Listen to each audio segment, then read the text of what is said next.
how we do it. Yeah. And I think too, what would you say to women that maybe they see stuff that they want developed in their husband, but it's like, it's not our job to correct them. It's God's job.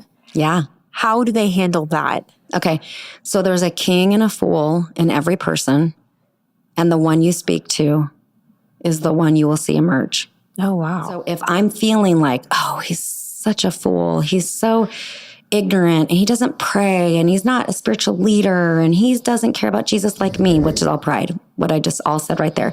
So now we're looking at him as a fool. In our eyes, we see him as lesser than, and then we go address it, you're in trouble. Yeah. You're absolutely in trouble. All you're doing is actually feeding all their fears, because they have fears just like we do. All their insecurities, just like we have insecurities. We're feeding all of that. So what the Lord told me was, because I'm quick to act, that's just how I'm made, that he says, do not address him until you see him the way I see him.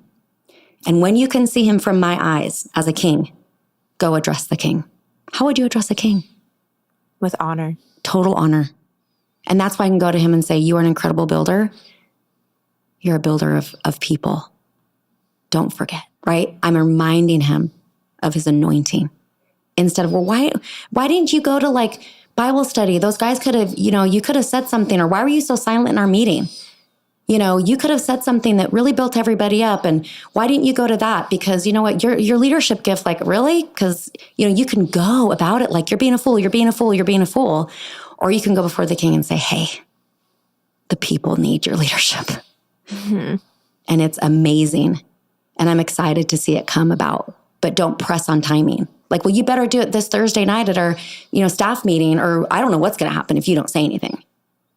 Do you see how that's fear, manipulation, right? So it's more like, let the timing be on them, but don't ever agree with fear or insecurity.